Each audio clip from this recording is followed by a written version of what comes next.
So as for today, we're going to be taking a look at Yu-Gi-Oh! Duel Monsters, or what's known in English is just called Yu-Gi-Oh! But last year, I already covered the original series that was already called Yu-Gi-Oh! You know, the one that was originally released in 1998 and most people just call it Season 0. Well, in case you haven't seen my review for it yet, all you gotta know is that I actually thought it was pretty good. But it is very weird, especially if you've watched this one before that one, which I'm sure most people have.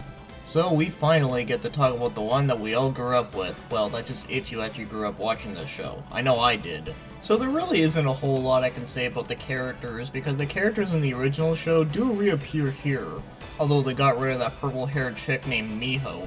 But as for the rest of them, you know, like Yugi, Joey, Tristan, Taya, Kaiba, and all of them, they're all the same. But the concept in this one is a little different, where now Yugi does not kill anyone with his shadow game. So meaning that this one is definitely not nearly as dark as the original series, although if you're watching in Japanese, it still has a lot of dark moments, but if you're watching in English, then yeah, the show is definitely not dark at all. And I don't want to get too much into the whole censoring thing there, but I will briefly talk about it much later. So it begins that Yugi is just playing a game of Duel Monsters against Joey, and well, he kicks his ass. And then he tells him that his grandpa owns a card shop and that he has like a super rare card. But then someone in their class, and his name is Seto Kaiba, happened to overhear them and was all like, "Rare card, I gotta go see that shit." Now that, my friends, was definitely the best voice for Kaiba ever. Nah, I'm just kidding, that was actually pretty awful. So they eventually go to the store and they meet his grandpa, and they happen to show him the rare card, which is the Blue Eyes White Dragon. Apparently there's only like 3 made in the entire world. And then Kaiba steps in out of nowhere and wants it because he actually has 2 Blue Eyes White Dragons, and of course you need 3 of them to summon the Blue Eyes Ultimate Dragon, which I'm sure we all know about that. But that whole Blue Eyes Ultimate Dragon thing doesn't get explained until much later. So Solomon Moto, which is Grandpa's real name, ends up declining his offer. So he turns off like a little shit dick he is. And now he ends up going so far with this that he ends up actually kidnapping his grandpa just for the fucking card. So Yugi tries to go get him, and then when they finally get there, well, you know, he's kind of like on the floor in defeat. So then Kaiba ends up saying, "Well, Yugi, well, I'm gonna duel you next." But before they do that, Taya ends up signing a whole like friendship thing on their hand. Because why not, I guess. And then after that, they finally get the duel, although this time, Yugi actually transforms, and now he looks more mature, and now he is Yami, or the Pharaoh in this case, who doesn't have a name, or at least he doesn't remember his name. So he ends up taking his place, and while instead of like murdering people, instead he has to duel people. So I'm sure I don't need to explain this, you know, oh, he summoned a bunch of monsters in one turn. It's like, that's against the rules, isn't it? Screw the rules, I have money. Okay, I had to say that one, just because that line is just a classic, but anyways, I'm not gonna throw any more birds jokes. So yeah, he summons Exodia, he kicks Kaiba's ass, and then Kaiba's all like, "Oh, wait, I lost." So pretty much, from the original series, from what I remember, one of the very last episodes was actually this episode, so yeah, that's kind of weird how that worked. Although it did happen quite differently. But yeah, it is essentially the same concept of the final episode. And as for the next few episodes, they actually do take similar concepts from the original series, like they do bring up briefly about the whole bully named Ushio who was bullying Yugi, but instead of making it a full episode, they only mention it for about, like, less than 5 minutes. And eventually it does explain stuff about the Millennium Puzzle, of course. But after that Kaiba was defeated for the very first time, Yugi ends up getting a package from Pegasus, who is the creator of the card game. And inside is a glove, a bunch of star chips, and even a cassette tape. So whenever they play the cassette tape, everything goes all wonky and shit. Like everyone else in the background just froze in time, and it seems like that Pegasus is actually talking to Yugi. Almost like that board game called Nightmare, where it actually has a cassette tape when the guy actually talks to you and stuff. It's kind of funny. So they end up having the duel through the TV, which just sounds really weird. But there is a time limit, and apparently Yugi's attack didn't reach through in time, so therefore he just automatically lost. And because he lost, he ended up taking Grandpa's soul and put him into a card. So Pegasus is actually the main villain within the first season. So now that Grandpa has no soul anymore, Yugi now has to pretty much go to the Duel's Kingdom tournament, which is held at, well, Duel's Kingdom, which is where Pegasus' headquarters is at. So Yugi ends up going to the tournament, Joey really wants to go there too. And Tristan and Taya end up going along with them because, well, fuck school, who needs that shit? Besides, they don't even do any duels either. Well, Taya does have one, but that's it. And from then on, they have to go to this crazy tournament where they have to go against a whole bunch of bad guys that like to cheat, in various situations that just involve dueling. But of course, the other seasons of the show are all about different stuff, like Season 2 is all about Battle City, where the God cards are first introduced, which is a tournament held by Kaiba, and the main rule there is that if you lose, you have to give up your rarest card. And then Season 3 is pretty much just a big-ass filler that is really not a whole lot going on. It's called the Virtual World, and honestly, it's fucking boring. And then Season 4 is another filler, although this time it was actually somewhat pretty good. I did found that one to held my interest most of the time. I mean, it was about an evil card called the Seal of Orichalcos, where whoever uses it, they get all fucking angry, and then whoever loses will actually lose their soul. And then the final season, well, at first it begins with Kaiba actually holding out another tournament, but it's a bit different. But eventually they do end up going to Egypt because they really need to know the past of the pharaoh. Okay, I don't know if I really needed to explain through all the seasons there, but I just did it just in case, because honestly, I think Season 3 is worth skipping over. But as for the main plot of the show, yeah, I'd say it does have its good moments, although I think watching in Japanese is definitely better. Because not only does like the show just feel darker in Japanese, but a lot of the reasonings compared to the English one just don't seem as fucking stupid. I mean, I'm pretty sure we all know that one scene with Yugi dueling Kaiba on top of Duel's kingdom. Yeah, the less said about that, the better. So anyways, I think the story is actually a decent story. It actually does have some pretty good characters, I mean, just like from the original one. But I'm not going to go into any specific stuff because, well, that would just take way too damn long. So let's start moving on and talk about the animation. And I have to say, the animation is pretty good for the most part. I mean, some of the character designs are pretty cool, even the designs of the monster cards are also really cool looking. But I have seen a couple of fuck-ups before. Nothing too major, but if you actually look at the cards in their hands, sometimes you'll actually see cards that definitely don't belong there. I guess they had to recycle a picture instead of just making a new one, I guess. And sometimes if you look at cards on their side of the field, well, it doesn't really match up with the monsters that are actually on the field. It's not a huge issue that really distracted me, considering that I only noticed it because I paused the video, but it is rather funny. And now, oh god, do I have to talk about the censorship thing? Okay, I'll do it, although like I said, I'm not going to talk about it a whole lot, I'll just mention it briefly. So as you know, the show is produced by 4Kids in English, and as you know, 4Kids is one of the companies that likes to change up a lot of stuff.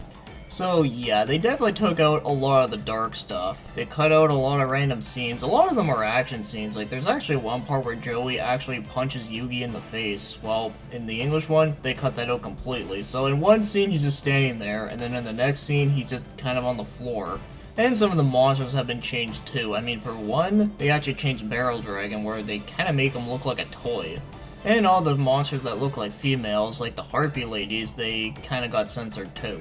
And they look more or less sexualized. And they changed the way how the cards look, because in the Japanese one, they actually look like the real cards, where in English they just have like a big ass picture with like not a lot going on.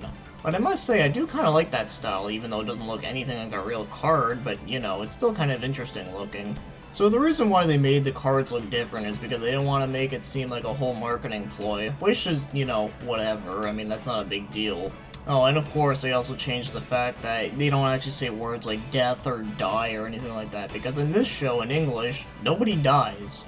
And they also cut out all the religious references. Now, was all this kind of crap necessary? Not really, but considering that it was done by 4Kids, and well, they are called 4Kids, so they end up turning a lot of shows into kid-friendly. In fact, one of the other shows that got a big victim of this was One Piece. So that's all I have to say about that, because I think I went on too long about it, but anyways, all I have left to say about it is that, yeah, a lot of the stuff did seem very unnecessary. So let's start moving on, let's talk about the music. Now, I actually have to admit, no matter which version you're watching, whether it be the Japanese or the English one, I actually like the music in both of them. Even though the music in the English one is more upbeat, I still actually find it sounds really good. And they actually have some pretty cool songs on the OST of this, by the way. But probably the most interesting song they have on there would probably have to be Face Up, Face Down, which was actually sung by the same voice actor as Pegasus, and oh man, is it fucking hilarious. I mean, for one, it just sounds so campy as fuck, but it actually sounds so badass at the same time. It's just so weird, but it's very funny. Now as for the openings, well, in the Japanese one they actually have multiple openings, and from the ones that I remember listening to, they actually are pretty good for the most part. Probably my favorite opening would have to be the song called Shuffle. I forget what season it's for, but I could have sworn it might have been season 3, which is very ironic because that season is just so very boring, but yet it happened to get a kick-ass intro. But as for the openings in English, well, they only have one, and I have to say that one song is actually pretty cool. I mean, I'm sure we all know what it is with the whole thing about it's time to duel. And I actually do kind of like the intro, but I kind of wish they would have used that one for like the first season, and then for like all the other ones they'd use different songs, but oh well, whatever. So at least the audio department of this show is actually quite good. Now as for the voice acting, and I'm only going to talk about the English one here because, well, that's the only one I can actually fully understand, and I gotta admit, it's actually not too bad. So you got Dan Green playing Yugi, and I think that voice definitely suits the role. And then you got Wayne Grayson playing Joey, and well, I think his voice actually isn't too bad. And then Taya is being played by Amy Bierbaum, I think that's how you say it. I think her voice is actually pretty decent as well. It's kind of unfortunate she hasn't really done many other roles though. It would have been interesting to see more. And as for the voice of Tristan, well, this one is kind of weird because at the beginning it was actually played by Sam Riegel, which is pretty surprising. Because he's actually a really good voice actor, but at the beginning, yeah, it definitely wasn't a great voice. But then after they switched it, it was Greg Abbey that was playing him, and he actually suited quite well. No, yeah, Sam Riegel is definitely a really good one today. In fact, he actually still played in this show. In fact, I believe he actually played the character Arcana, who is the guy that has the red Dark Magician. Now, I'm going to mention two more, and that happens to be Kaiba, who's being played by Eric Stewart, and man, he actually does this role perfectly. And then Solomon Moto, who is the last one I'm going to mention for voices, and I'll have to say is that he was actually being played by a girl, believe it or not. Yeah, and her name happened to be Maddie Bustine. I swear, when I found that out, my mind was fucking blown. I mean, it's like, really? You mean Yugi's grandpa was actually played by a chick?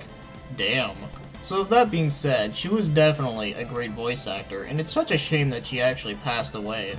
Because I'm willing to bet that if she was still around today, she would probably still be kicking ass at a lot more roles. So yes, so overall for the voice acting, I actually have to say it is pretty good for the most part. I mean, obviously not everything is perfect, but there are definitely some great moments.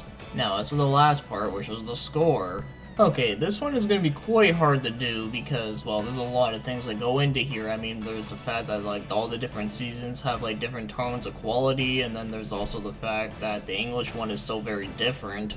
I think I'm going to be generous, though, and yeah, okay, I'm going to give this one a 7 out of 10. And by the way, I actually prefer watching this one in Japanese. Because I definitely do think that the show is pretty damn entertaining, and it can be funny. And yeah, I know, it sounds kind of weird that I'm talking about a show where all they do is, like, duel each other with a bunch of cards.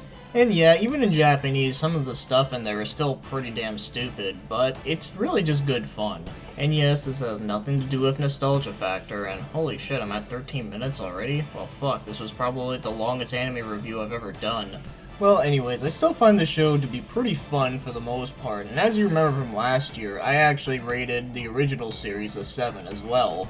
Well, I do find it is kind of hard to compare the two because, you know, they're both so vastly different where, you know, in the original series, Yugi was a fucking serial killer, well, here he's mostly just trying to help everyone out, although he does occasionally just do a mind crush on people, but that doesn't happen very often, though. And of course, the show definitely has some flaws, which is why I'm giving it a 7, but it is still pretty fun. It's not overly amazing, but it's definitely not a bad show.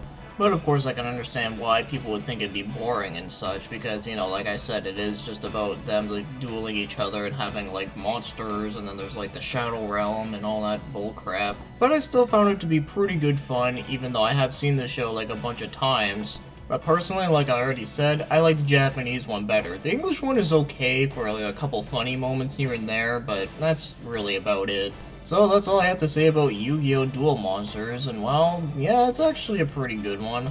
So maybe next year I get to talk about Yu-Gi-Oh! GX, and then there's 5Ds, and then there's Zexal, and then finally, at least as of right now, there's Arc V, which is just very fucking weird from what I remember.